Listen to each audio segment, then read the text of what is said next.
আলমবাবার মাজারের তোরণের ভিত্তিপ্রস্তর স্থাপন ও ইফতার মাহফিলে সভাধিপতি কাজল শেখ বীরভূমের দুবরাজপুর মাহে রমজানে ইফতার মাহফিলে এসে দুবরাজপুরের রেল লাইনের ধারে অবস্থিত আলমবাবার মাজারের একটি তোরণের ভিত্তিপ্রস্তর স্থাপন করেন। বীরভূম জেলা পরিষদের সভাধিপতি ফাজল হক ওরফে কাজল শেখ। বীরভূম জেলা পরিষদের পক্ষ থেকে মাজার শরীফ উন্নয়নের জন্য এই কর্মসূচি নেওয়া হয়। জানা যায়, বীরভূম জেলা পরিষদের উদ্যোগে পঞ্চদশ অর্থ কমিশনের ৩৬ লক্ষ টাকা ব্যয়ে আলমবাবার মাজার শরীফের বিভিন্ন পরিকাঠামোর উন্নয়ন হবে, যার মধ্যে রয়েছে সুসজ্জিত একটি তোরণ তথা গেট, অজুখানা, শৌচাগার সহ অন্যান্য কাজকর্ম। এদিনই ভিত্তিপ্রস্তর স্থাপনের পর দুবরাজপুর ইসলামপুরের যুবকবৃন্দের উদ্যোগে দুবরাজপুর পৌরসভার ১ নম্বর ওয়ার্ডে অবস্থিত আলমবাবার মাজার শরীফ প্রাঙ্গণে রোজাদারদের সাথে দাওয়াতে ইফতার মাহফিলে অংশগ্রহণ করেন জেলা পরিষদের সভাধিপতি কাজল শেখ। শুরুতেই আলমবাবার মাজার শরীফে চাদর চড়িয়ে দোয়া প্রার্থনা করেন।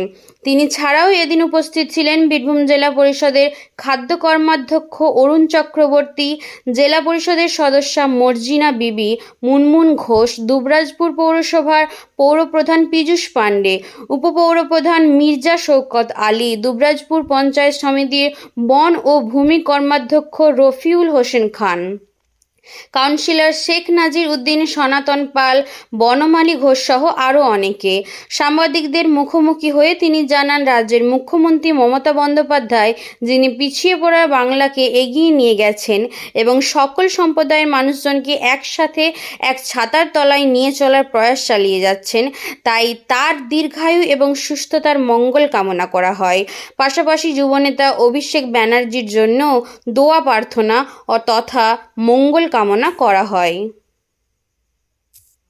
জেলা পরিষদের 15 ফিনান্স থেকে ৩৬ লক্ষ টাকা ধরা হয়েছে আলমবাবার মাজার উন্নয়নের স্বার্থে, এবং এখানে একটা গেট, অজুখানা, ল্যাট্রিন বাথরুম সহ ৩৬ লক্ষ টাকা কাজ 15 ফিনান্সে 1 মাসের মধ্যে টেন্ডার হবে এবং সেই কাজটা সম্পন্ন করা হবে। সঙ্গে সঙ্গে এখানকার যারা ইয়াং জেনারেশন, আমার যারা নবযৌবন, তাদের উদ্যোগে আলমবাবার মাজারের এখানে একটা ইফতার পার্টি আয়োজন করা হয়েছিল।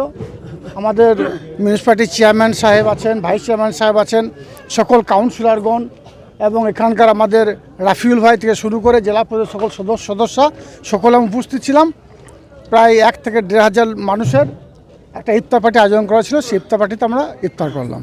তারপরে আলমবাবার মাজারে আমরা চাদর চড়িয়েছি এবং আমাদের রাজ্যের মাননীয় মুখ্যমন্ত্রী মাননীয় মমতা বন্দ্যোপাধ্যায়, যিনি পিছিয়ে পড়া বাংলাকে এগিয়ে নিয়ে গেছেন, হিন্দু, মুসলমান, শিখ, খ্রিস্টান, ইসাই সমস্ত সম্প্রদায়ের মানুষকে এক ছাড়া তৈরি রেখেছেন, তার দীর্ঘায়ু কামনা করলাম এবং সুস্বাস্থ্য কামনা করলাম। সঙ্গে সঙ্গে আমাদের যুবরাজ অভিষেক বন্দ্যোপাধ্যায়, যিনি নবীন প্রবীণকে একসঙ্গে নিয়ে চলছেন, নবীনদের দিশা দেখিয়েছেন, প্রবীণদের দিশা দেখাচ্ছেন, সেই আমাদের তৃণমূল কংগ্রেস দলের সেনাপতি অভিষেক বন্দ্যোপাধ্যায়ের দীর্ঘায়ু কামনা করলাম এবং সুস্বাস্থ্য কামনা করলাম।